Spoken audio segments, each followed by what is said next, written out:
What's up guys, welcome back to Techie NH, and if you are still looking to buy a mid-tier Android phone this festive season, then this video might just help you. Let's check out the Moto Edge 20 Fusion. So this is the box and this is what you get inside the box. You get the phone, a clear case that would perfectly fit your phone, a charging brick which is great to see, and a USB Type-C to Type-C charging cable.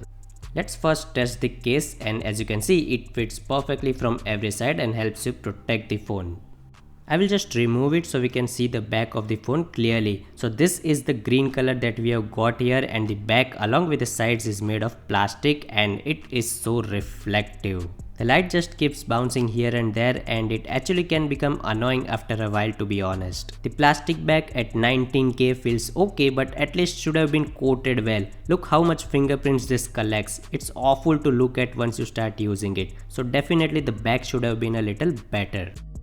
At the bottom you get the headphone jack, which is nice to have, a USB Type-C port and a single speaker. Right side is the power button which has the fingerprint reader embedded into it, so no in-display fingerprint reader here. It's followed by the volume buttons. On the opposite side you have the SIM tray which also supports micro SD card slot, again a good thing to have, and you also have a dedicated Google Assistant button. Also, looking at the charger, you might have already guessed it's a 30-watt charger, which is great to have. It also has the USB Type-C as input, so if you have a newer iPhone which comes without a charging brick, you can just plug in that cable in this and your iPhone can fast charge now. Awesome.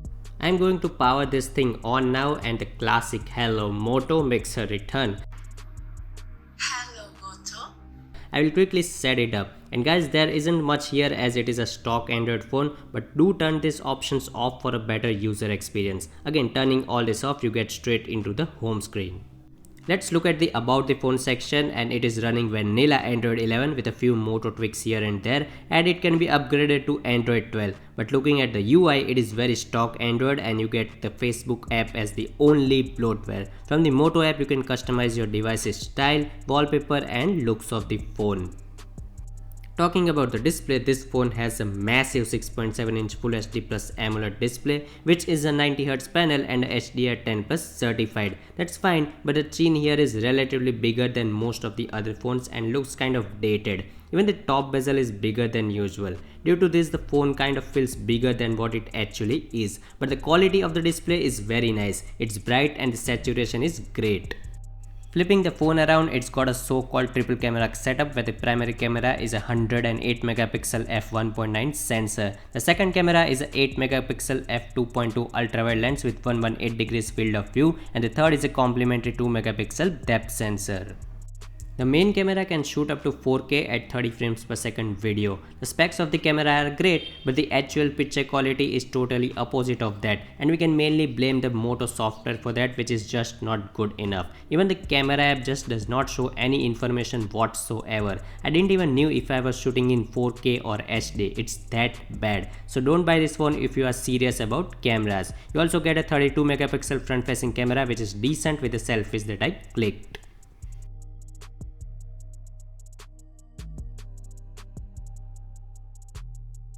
Talking about the performance, this phone is powered by the MediaTek Dimensity 800U chip, which is based on 7nm process coupled with Mali G57 MC3 GPU. It's a 5G processor with 13 5G band support, so you need not worry about getting 5G. This is a 6GB RAM and 128GB of expandable storage, and you can also go up to 8GB of RAM. It also has the gyroscope built in for better navigation in maps and improved gameplay. It has the FM radio and it also has the NFC support, so it is a great choice for anyone who travels a lot because these features can help a lot while traveling. It has a massive 5000 mAh battery and it can quick charge with its 30 watt of charger. This phone weighs in at 185 grams and feels very big and bulky in my hands.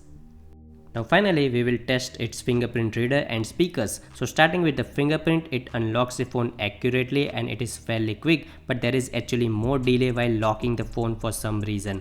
And since the height of the reader is perfect, you will have good experience with it. But since it's not in-display reader, you need to reach to the power button every time. I would rather prefer the in-display reader against this, but in its favor you can actually use it as a gesture pad where double tapping takes you to 6 shortcuts that you can choose from the settings. You can either have app shortcuts, shortcuts to any tasks like taking notes, or you can also put up your favorite contacts right here. Let's play some music to test out its speaker.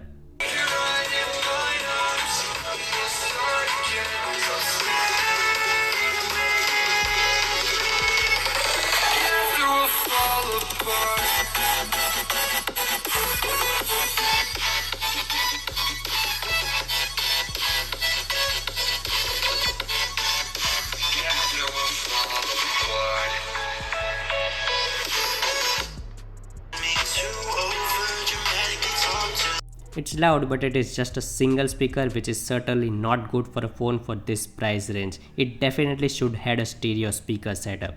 So guys, that's the hands-on of the Moto Edge 20 Fusion, and I think it's a good phone for its price. We got it for 19,000 rupees in the sale, and for that price it is good if you want a stock Android phone with great overall user experience, and also it comes with 13 5G bands, and it is a great travel phone. But if your focus is on the cameras, then you should look elsewhere, as the camera experience is fairly average, and also it has a bigger chin and forehead. It is quite bulky and it is made completely out of plastic. So weigh out the pros and cons and decide if it's a good fit for you or not. Links as always guys are in the description box below, so you can check it out. That's all for the video guys. If you like the video, give it a thumbs up and subscribe to the channel if you haven't already. Thank you so much for watching, and I'll see you very soon.